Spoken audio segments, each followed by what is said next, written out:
Hey guys, Legend for Life here, bringing us a brand new video. So, Vrains episode 3 just came out, and I got done finished watching it. And, wow. So, first off, yes, I know I skipped over episode 2. My overall quick little thoughts on that is it was an awesome duel. How he did Link summoning was really, really cool, and I really, really liked it overall. It was just a really good duel, and I didn't really have much more to say about that than what I said about the first episode, where I had really good animation, really awesome music. Like, seriously, like, the music is becoming one of my favorite things about this series. Like, I never thought I would say that. Like, seriously. The only music I liked, well, actually, no, I liked a few of the Arc V soundtracks, especially the ones whenever Shun was playing. But, generally speaking, for most series, I've only really ever liked the intros. And Vrains, it's like every single song I'm like liking it quite a bit because it's got this like jazzy tune to it, and I really, really like that. And it just is really, really good music overall. So so episode 2 was all that duel. It went exactly how I predicted it, but it was still a really cool duel. And I'm really hoping that they do something with the next duel, because I'm kind of getting a pretty good guess as to what the next duel is going to be like. So, anyways, episode 3 though. Wow, wow. Episode 3, so it seems like they're going to be doing a duel every other episode, and that seems to be angering a bit of people, because we're in the 3rd episode and there's only been one duel. And that is just so unprecedented for a Yu-Gi-Oh series. Like, seriously. Yu-Gi-Oh has always been about the duels. Like, in every single episode there'd be a duel. And then maybe every once in a while you get an episode with no duels. And Vrains is taking it nice and slow. And I am really, really liking that. So, Vrains episode 3 picks up right where episode 2 ends with Yusaku jumping off of his board to go and try and interrogate the Knight of Hanoi. Now, this is where I was kind of like dumbfounded, because they were going back to making Yu-Gi-Oh! Really dark, okay? So the original series and Season 0 were super dark. GX got dark later on. 5Ds was pretty dark overall, I would say, you know, with like the themes and stuff, but it never got like super over the top of your head with it. But the themes are always like hanging over your head, like, okay, yeah, these people are being treated like trash because, oh, hey, income difference. And then, Zexal, I can't really say about how dark it got. I never got very far. I never watched up to the defeat of Dr. Faker, and that was about as far as I got. And Arc V was dark and not really. It got, like, the darkest it got was, oh my god, a big dragon's gonna destroy all 5 dimensions, what do we do? You know, that's like about as dark as it got. But actually, no, it did have that suicide of Dennis. Oh, whoop, spoilers. Oh well. By the way, spoilers for episode 3. If you haven't seen it, go and watch it. It's on Kiss Anime and every other site that you really want to, except for Crunchyroll, because for some reason, Konami will actually pretend that that official subs don't exist. Anyway, so Yusaku jumps off his board. He's going to go over and interrogate the Knight of Hanoi dude. And so the Knights of Hanoi, by the way, are branded as a terrorist group, okay? And the Knight of Hanoi, he's like, I'm not going to talk to you. And then his mask starts blinking. And Ignis is like, oh crap, he's gonna suicide bomb. Well, he doesn't say it, but he's like, oh crap, he's gonna take us both out and kill you in real life. And I'm just like, holy crap. The Knight of Hanoi, a branded terrorist, is about to commit a suicide bombing to kill Playmaker.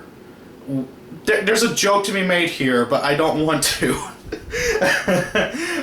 So, yeah, that was out of nowhere, but like, it made sense, and I was just like, whoa, they are going ham with the darkness. And this, like, not so much the darkness, but more like the seriousness. This feels like a more adult Yu-Gi-Oh! Meant for, you know, people like my age and stuff. Because honestly, while there has been a bit of goofiness, like, for instance, later on there's these 2 reporters in Vrains who they use animal avatars to get around because it's easier than just having a human avatar. Like, one guy's a pigeon, the other guy's like a giant frog. And it didn't make any sense, but I'm like, oh, that makes sense. And it's just kind of like goofy at that. But like, the whole rest of the episode is pretty serious and stuff. And so what Ignis does is, to save Playmaker, he jumps out of the dual disc and eats the dude head first, like just nom, and then the whole avatar goes away. I'm just like, well, 5 minutes into the episode, and we already had a suicide bombing attempt and a giant AI dude eat a person. This is interesting. And so then Playmaker gets challenged by both Go and Blue Angel. He's like, haha, I'm not gonna bother. He jumps out of Link Frames. And so then it jumps over to what they're doing, and basically we get a little bit of story details and stuff. Yusaku and Kusanagi, I think is his name, I can't remember, but the dude who's helping him out, they're trying to figure out like what's in Ignis's AI code and stuff, and they're doing that. And then obviously also Yusaku also has to go to school, and he's at school and stuff a bit later, but I'm jumping ahead. There was so much plot, I'm getting it all mixed up. So while all that's going on, the SOL Technologies are trying to figure out, okay, how do we get Playmaker, how do we get Ignis, how do we do all this? And they're showing how, like, okay, yeah, the data wind is still there, and people are trying to ride it and stuff, you know, have fun, and SOL Technologies is like, no, you can't do that. But however, the Zaizen dude, who, if you guys haven't read like the character details, this guy is, I believe it's Zaizen. He is Blue Angel's brother, and he knows her identity and stuff. So that's going to be an interesting thing later on down the line. And he's like, okay, he's talking to big CEOs and stuff who are literally representing themselves as chess pieces and stuff, which just kind of like rolls with the whole Playmaker idea. I really like the theming of this, by the way.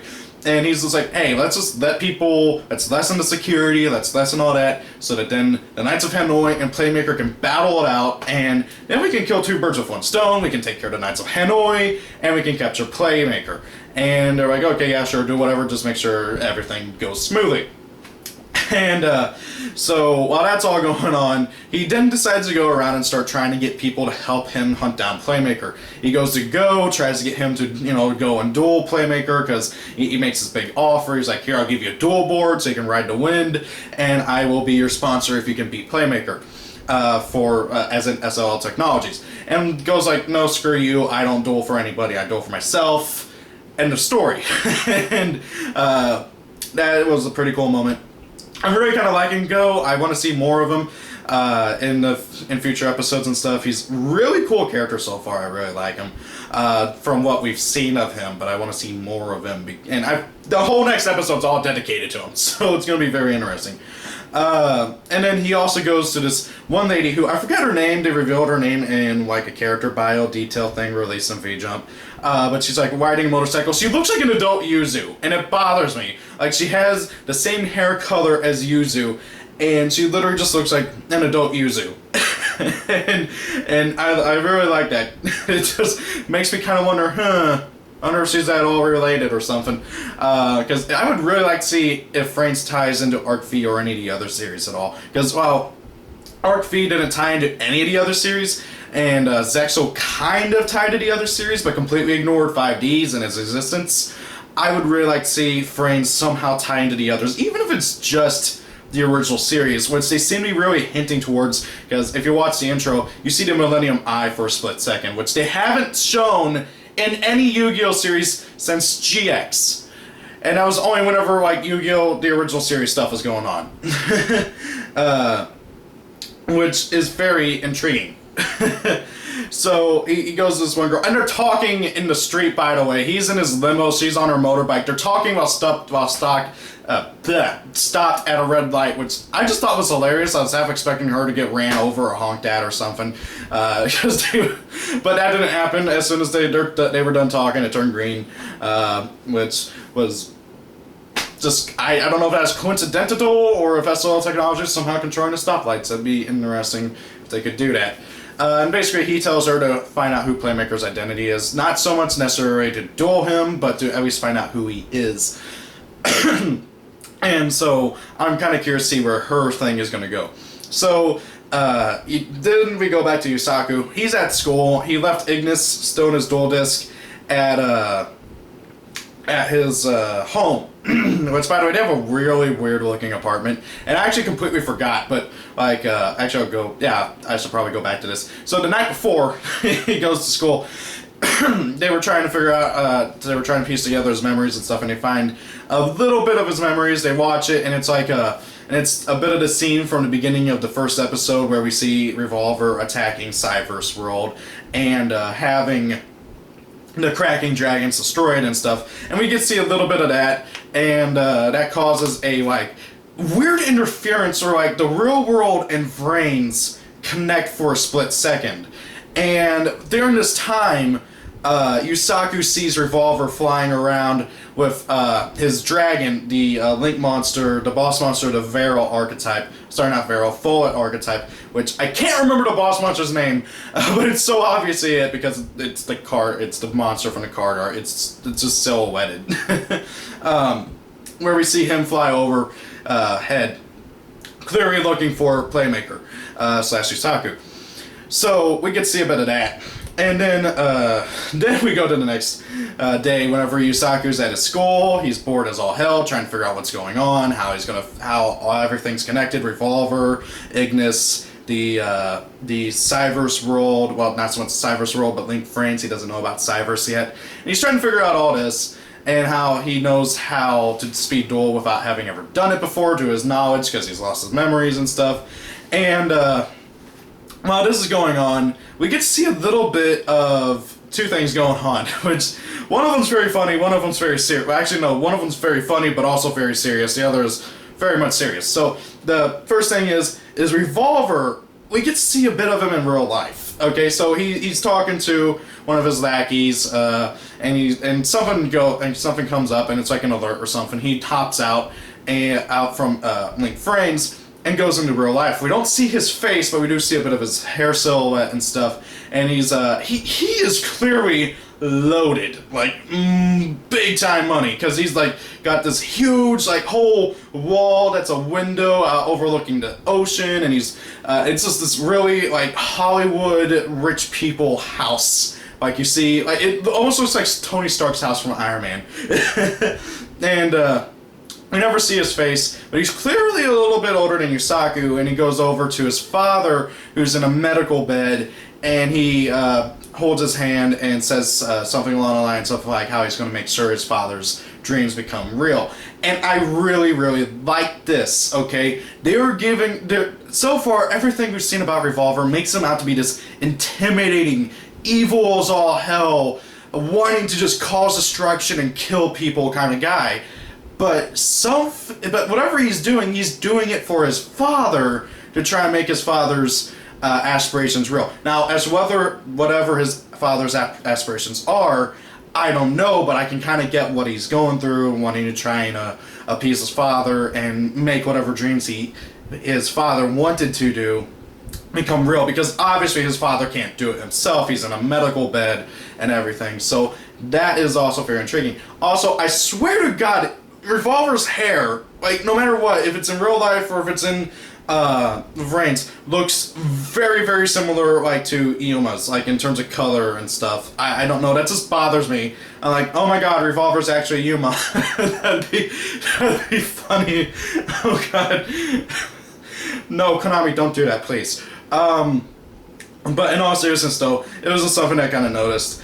And then we get another scene where Ignis, he's still stuck in a dual disc, and he's stuck in a cabinet, and he's in what I presume to be Yusaku's room or his house in general, and there's a little cleaning robot just kind of cleaning and stuff, and Ignis starts yelling at it. He's like, hey, idiot, get over here. And the cleaning robot, by the way, which is like the cutest thing ever, is like, idiot is a forbidden word.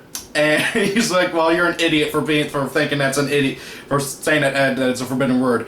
And then he somehow manages to talk this stupid little AI robot vacuum cleaner to be his servant. And I'm like, oh my god, this is the Terminator going on.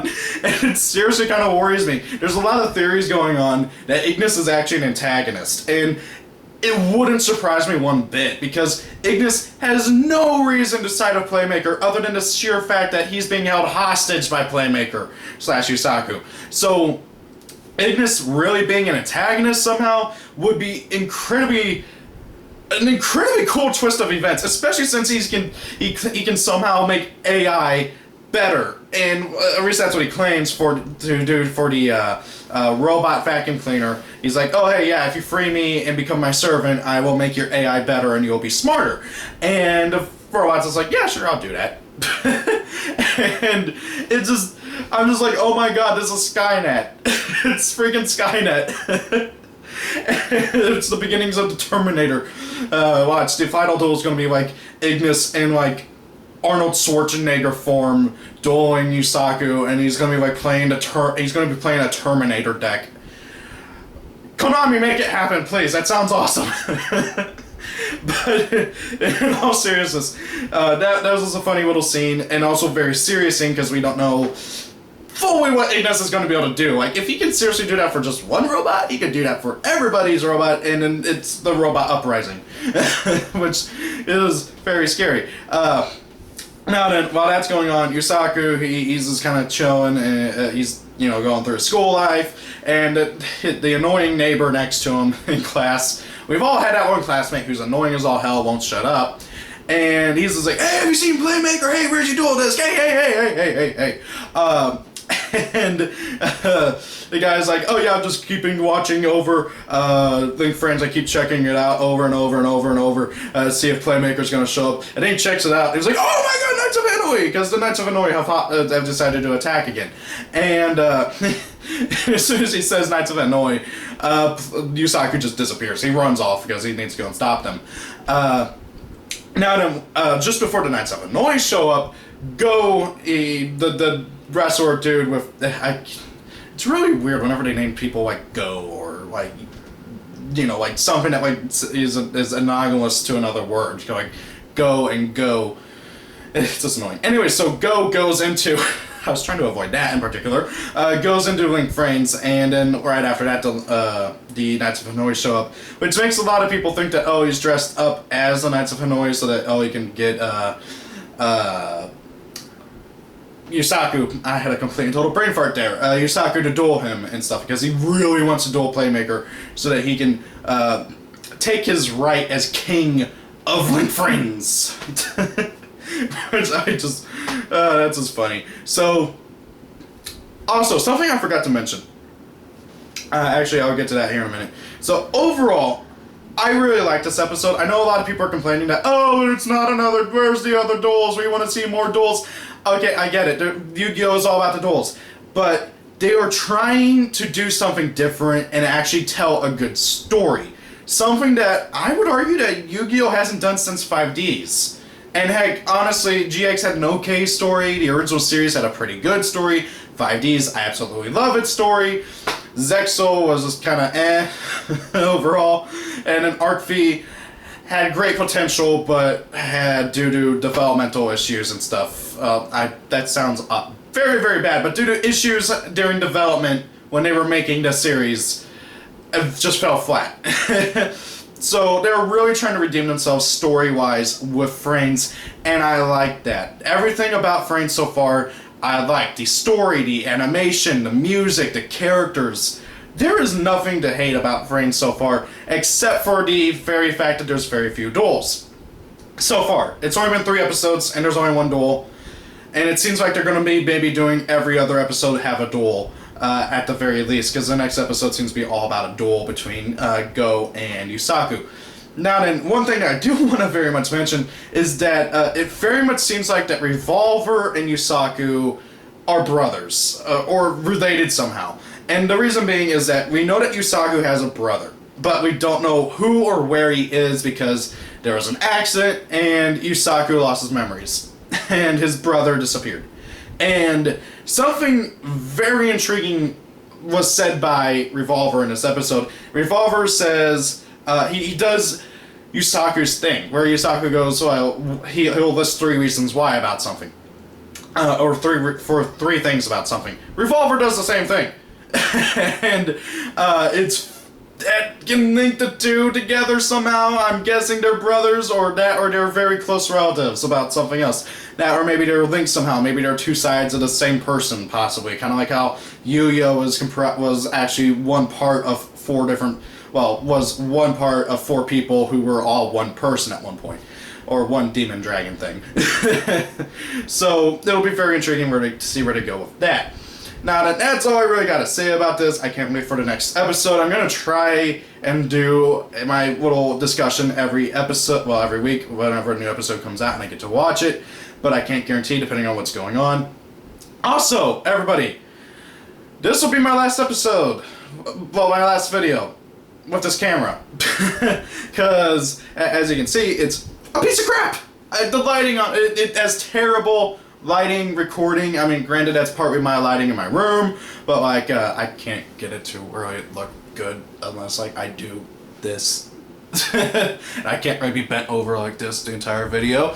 But however, I've been needing to get a new camera for the longest time, and well, my sister, who, as you guys will know, I used to borrow her camera all the time.